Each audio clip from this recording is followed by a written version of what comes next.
ಅಖಿಲ ಭಾರತ ಲಿಂಗಾಯತ ಪಂಚಮಸಾಲಿ ಸಮಾಜ ಟ್ರಸ್ಟ್ ಕೂಡಲ ಸಂಗಮ ಇದರ ಅಡಿಯಲ್ಲಿ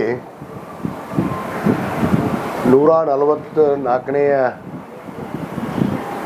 ವಿಜಯೋತ್ಸವ ಹಾಗೂ 701ನೇಯ ಜಯಂತ್ಯೋತ್ಸವ ವೀರಮಾತೆ ಕಿತ್ತೂರು ಚೆನ್ನಮ್ಮನವರ ಈ ಒಂದು ವಿಜಯೋತ್ಸವ ಹಾಗೂ ಜಯಂತ್ಯೋತ್ಸವವನ್ನು ಇವತ್ತೇನು ಕರ್ನಾಟಕ ಗಣ ಸರ್ಕಾರ 2017ರಲ್ಲಿ ನಮ್ಮ ಮಾನ್ಯ ಮುಖ್ಯಮಂತ್ರಿಗಳಾದಂಥ ಸನ್ಮಾನ್ಯ ಸಿದ್ದರಾಮಯ್ಯ ಸಾಹೇಬರು ಅಧಿಕೃತವಾಗಿ ಇವತ್ತು ಚೆನ್ನಮ್ಮನ ವಿಜಯೋತ್ಸವ ಮತ್ತು ಜಯಂತ್ಯೋತ್ಸವವನ್ನು ಪ್ರಾರಂಭ ಮಾಡಿದರು. ಅಂದಿನಿಂದ ಇವತ್ತು ಈ ರಾಜ್ಯದಲ್ಲಿ ಪ್ರತಿ ವರ್ಷ ಏನು ಕರ್ನಾಟಕ ಗಣ ಸರ್ಕಾರ ಪ್ರತಿಯೊಂದು ತಾಲೂಕಾ ಮತ್ತು ಜಿಲ್ಲಾ ಕಚೇರಿಗಳಲ್ಲಿ ಈ ಒಂದು ವಿಜಯೋತ್ಸವ ಹಾಗೂ ಜಯಂತ್ಯೋತ್ಸವವನ್ನು ಆಚರಣೆ ಮಾಡೋದಕ್ಕೆ ಅನುಮತಿ ನೀಡಿರೋ ಹಿನ್ನೆಲೆಯಲ್ಲಿ ಇವತ್ತು ನಾವು ಕೂಡ ಹುನಗುಂದ ಮತಕ್ಷೇತ್ರದಿಂದ ಹುನಗುಂದ ಹಾಗೂ ಇಳಕಲ್ ಉಭಯ ತಾಲೂಕಿನ ಅಡಿಯಲ್ಲಿ ಇಡೀ ಸಮಾಜದ ಬಂಧುಗಳು ಇವತ್ತು ಸರ್ಕಾರಿಯ ಈ ಒಂದು ಜಯಂತ್ಯೋತ್ಸವವನ್ನು ವಿಜಯೋತ್ಸವವನ್ನು ನಾವು ಇದೇ ದಿನಾಂಕ 29 ಅಕ್ಟೋಬರ್ 2025ರಂದು ಕೂಡಲ ಸಂಗಮದಲ್ಲಿ ನಮ್ಮ ಅಖಿಲ ಭಾರತ ಲಿಂಗಾಯತ ಪಂಚಮಸಾಲಿ ಸಮಾಜ ಟ್ರಸ್ಟ್ನ ಅಡಿಯಲ್ಲಿ ಈ ಒಂದು ವಿಶೇಷವಾದ ಒಂದು ಜಯಂತ್ಯೋತ್ಸವವನ್ನು ನಾವು ಆಚರಣೆ ಮಾಡಬೇಕು ಅಂಥೇಳಿ ಈಗಾಗಲೇ ನಮ್ಮ ಟ್ರಸ್ಟಿನ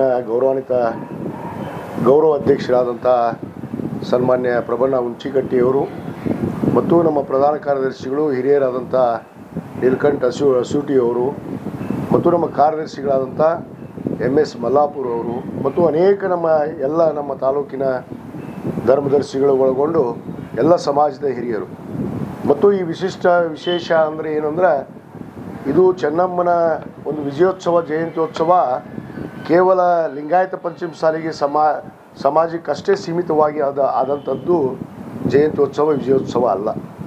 ಇದು ಇಡೀ ನಾಡಿನ ಸಮಸ್ತ ಜನತೆಯ ಒಂದು ವಿಜಯೋತ್ಸವ ಜಯಂತ್ಯೋತ್ಸವ.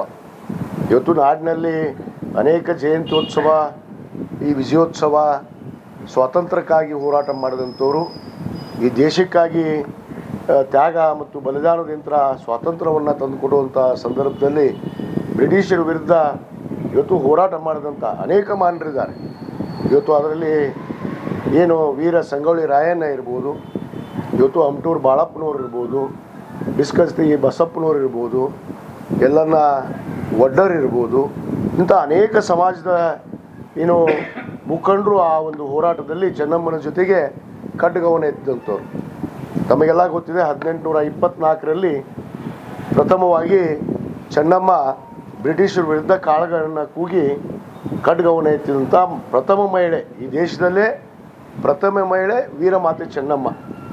ಬಹುತೇಕ ಚೆನ್ನಮ್ಮನ ಒಂದು ವಿಜಯೋತ್ಸವವನ್ನು ಜಯಂತ್ಯೋತ್ಸವವನ್ನು ಹುನಗುಂದ ಮತಕ್ಷೇತ್ರದಲ್ಲಿ ಎಲ್ಲ ಧರ್ಮೀಯರನ್ನು ಒಳಗೊಂಡು ಸರ್ವಧರ್ಮವನ್ನು ಒಳಗೊಂಡು ಈ ಒಂದು ಆಚರಣೆಯನ್ನು ನಾವು ಕೂಡಲ ಸಂಘದಲ್ಲಿ ಮಾಡಬೇಕು ಅಂತೇಳಿ ನಮ್ಮ ಸಮಾಜದ ಅನೇಕ ಮುಖಂಡರು ಮತ್ತು ಧರ್ಮದರ್ಶಿಗಳು ಸೇರಿಕೊಂಡು ಈ ಒಂದು ಇದೇ ದಿನಾಂಕ 29 ಅಕ್ಟೋಬರ್ 25ರಂದು ಆಚರಣೆ ಮಾಡೋದಕ್ಕೆ ನಾವೆಲ್ಲ ಮುಂದಾಗಿದ್ದೇವೆ.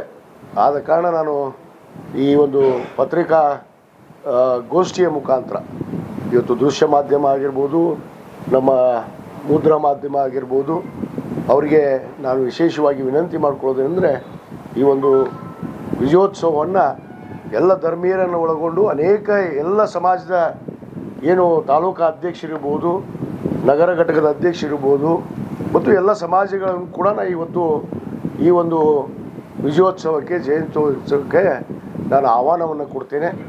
ಈ ಒಂದು ವಿಶೇಷವಾದ ಆಚರಣೆಯನ್ನು ಇವತ್ತು ಯಾರದೇ ಜಯಂತ್ಯೋತ್ಸವ ಆಗಿರ್ಬೋದು, ಅದು ವೀರ ಸಂಗೊಳ್ಳಿ ರಾಯಣ್ಣ ಆಗಿರ್ಬೋದು, ಇವತ್ತು ಮಹರ್ಷಿ ವಾಲ್ಮೀಕಿಯವರಾಗಿರ್ಬೋದು, ಇವತ್ತು ಹೇಮರೆಡ್ಡಿ ಮಲ್ಲಮ್ಮನವರಾಗಿರ್ಬೋದು, ಇವತ್ತು ಟಿಪ್ಪು ಸುಲ್ತಾನ್ ಆಗಿರ್ಬೋದು, ಎಲ್ಲರೂ ಕೂಡ ಈ ನಾಡಿಗಾಗಿ ತಮ್ಮದೇ ಆದ ಕೊಡುಗೆಯನ್ನು ಕೊಟ್ಟು ಈ ನಾಡಿಗಾಗಿ ಶ್ರಮವನ್ನು ಹಚ್ಚಿ ಇವತ್ತು ತಮ್ಮ ಜೀವವನ್ನೇ ತ್ಯಾಗ ಮಾಡಿದಂಥ ಇವತ್ತು ಅನೇಕ ನಮ್ಮ ದಿಗ್ಗಜರು ಅವರ ಆಚರಣೆಯನ್ನು ಇವತ್ತು ನಾವು ಪಂಚಮಸಾಲಿ ಸಮಾಜ ವಿಶೇಷವಾಗಿ ಎಲ್ಲರನ್ನ ಒಳಗೊಂಡು ಎಲ್ಲರನ್ನ ಕರ್ಕೊಂಡು ಮಾಡಿದಾಗ ಅದಕ್ಕೊಂದು ಅರ್ಥ ಬರುತ್ತೆ. ನಿಜವಾದ ಭಾರತ ದೇಶದ ತತ್ವ ಸಿದ್ಧಾಂತಕ್ಕೆ ನಾವು ಇವತ್ತು ಗೌರವವನ್ನು ಕೊಟ್ಟಂತೆ ಆಗುತ್ತೆ ಅನ್ನೋ ಒಂದು ವಿಚಾರವನ್ನು ಇಟ್ಕೊಂಡು ಈ ಪ್ರಥಮವಾಗಿ ಈ ಬಾರಿ ಇವತ್ತು ನಾವು ಹುನಗುಂದ ಮತಕ್ಷೇತ್ರದಲ್ಲಿ ಈ ಒಂದು ಆಚರಣೆಯನ್ನು ಪ್ರಾರಂಭ ಮಾಡಿ ಪ್ರತಿ ವರ್ಷ ಎಲ್ಲರ ಜಯಂತಿಯನ್ನು ಕೂಡ ಇವತ್ತು ಸಂಗೊಳ್ಳಿ ರಾಯಣ್ಣ ಜಯಂತಿ ಆಗಿರ್ಬೋದು, ಮಹರ್ಷಿ ವಾಲ್ಮೀಕಿಯವರಾಗಿರ್ಬೋದು, ಹೇಮರೆಡ್ಡಿ ಮಲ್ಲಮ್ಮನವರಾಗಿರ್ಬೋದು, ಹಜರತ್ ಟಿಪ್ಪು ಸುಲ್ತಾನ್ ಅವರಾಗಿರ್ಬೋದು, ಇವತ್ತೇನು ನಾವು ಅನೇಕ ನಾಡಿನ ದಿಗ್ಗಜರ ಒಂದು ಜಯಂತ್ಯೋತ್ಸವವನ್ನು ಮಾಡ್ತೀವಿ. ಆ ಒಂದು ಜಯಂತ್ಯೋತ್ಸವವನ್ನು ಈ ವರ್ಷದಿಂದ 2025ರಿಂದ ಈ ರೀತಿ ಆಚರಣೆ ಮಾಡಬೇಕು ಅಂಥೇಳಿ ಎಲ್ಲರ ಒತ್ತಡದ ಹಿನ್ನೆಲೆಯಲ್ಲಿ ಮತ್ತು ನಮ್ಮ ಸಮಾಜದ ಮುಖಂಡರ ಒಂದು ಚಿಂತನೆ ಕೂಡ ಅದು ಆಗಿತ್ತು. ಆ ನಿಟ್ಟಿನಲ್ಲಿ ಈ ಒಂದು ಆಚರಣೆಯನ್ನು ನಾವು ಇದೇ ದಿನಾಂಕ 29ರಂದು ಆಚರಣೆ ಮಾಡಬೇಕು, ಭಾಳ ಅದ್ಧೂರಿಯಾಗಿ ಮಾಡಬೇಕು ಅನ್ನೋದು ಕೂಡ ಎಲ್ಲರ ಒಂದು ಇಚ್ಛೆ ಆಗಿದೆ. ಆದ ಕಾರಣ ನಾನು ಮಾಧ್ಯಮದ ಮುಖಾಂತರ ಸಮಸ್ತ ಹುನಗುಂದ ಮತಕ್ಷೇತ್ರದ ಎಲ್ಲ ಸಮಾಜದ ಗುರು ಹಿರಿಯರಿಗೆ ಮತ್ತು ಎಲ್ಲ ಸಮಾಜದ ಅಧ್ಯಕ್ಷರಿಗೆ ನಾನು ವಿನಂತಿ ಮಾಡ್ಕೋತೇನೆ, ತಾವೆಲ್ಲರೂ ಈ ಆಚರಣೆಯಲ್ಲಿ ಭಾಗವಹಿಸಿ ಇನ್ನು ಮುಂದೆ ಹುನಗುಂದ ಮತಕ್ಷೇತ್ರದಲ್ಲಿ ವಿಶಿಷ್ಟವಾಗಿ ಒಂದು ಆಚರಣೆಯನ್ನು ಪ್ರಾರಂಭ ಮಾಡೋಣ ಅನ್ನೋ ಮಾತನ್ನು ಕೂಡ ನಾನು ಈ ಸಂದರ್ಭದಲ್ಲಿ ಹೇಳೋಕ್ಕೆ ಇಚ್ಛೆ ಪಡ್ತೇನೆ.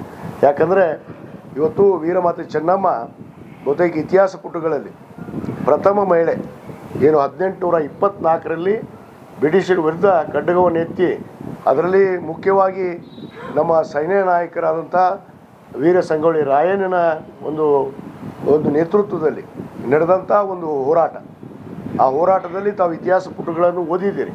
ಅಲ್ಲಿ ಕೇವಲ ಒಂದು ಸಮುದಾಯಕ್ಕೆ ಸೀಮಿತವಾಗಿ ಈ ಹೋರಾಟ ನಡೆಯಲಿಲ್ಲ, ಇದು ದೇಶಕ್ಕಾಗಿ ನಡೆದಂಥ ಹೋರಾಟ. ಯಾಕಂದರೆ ಆ ದೇಶಕ್ಕಾಗಿ ಹೋರಾಟ ನಡೆದಂಥ ಸಂದರ್ಭದಲ್ಲಿ ದೇಶದ ಎಲ್ಲರೂ ಕೂಡ ಆಚರಣೆ ಮಾಡಿದಾಗ, ಎಲ್ಲ ಸಮುದಾಯಗಳಿಗೂ ಕೂಡ ಅದರಲ್ಲಿ ಭಾಗವಹಿಸಿದಾಗ ಅದಕ್ಕೆ ಒಂದು ಅರ್ಥಪೂರ್ಣ ಒಂದು ಅರ್ಥ ಸಿಗೋದಕ್ಕೆ ಸಾಧ್ಯ ಅನ್ನೋದನ್ನು ಅರ್ಥಕೊಂಡು ನಾವು ಈ ಆಚರಣೆಯನ್ನು ಪ್ರಾರಂಭ ಮಾಡ್ತಾಯಿದ್ದೇವೆ. ಅದಕ್ಕೆ ನಮ್ಮ ಹುನಗುಂದ ಮತಕ್ಷೇತ್ರದ ಎಲ್ಲ ಸರ್ವ ಜನಾಂಗದ ಅಧ್ಯಕ್ಷರಿಗೆ ನಾನು ವಿನಂತಿ ಮಾಡ್ಕೊಳ್ತೇನೆ ಮತ್ತು ನಾವು ಅವರಿಗೆ ಆಹ್ವಾನವನ್ನು ಕೂಡ ಕೊಡ್ತೇವೆ, ಆಮಂತ್ರಣ ಪತ್ರವನ್ನು ಕೊಡ್ತೇವೆ, ಆಹ್ವಾನ ಪತ್ರವನ್ನು ಕೂಡ ಕೊಡ್ತೇವೆ. ತಾವೆಲ್ಲರೂ ಬಂದು ಭಾಗವಹಿಸಿ ಈ ಆಚರಣೆಯನ್ನು ಯಶಸ್ವಿಗೊಳಿಸಬೇಕು ಅಂತೇಳಿ ನಾನು ಮಾಧ್ಯಮದ ಮುಖಾಂತರ ಇವತ್ತು ಕೇಳೋಕ್ಕೆ ಬಯಸ್ತೇನೆ.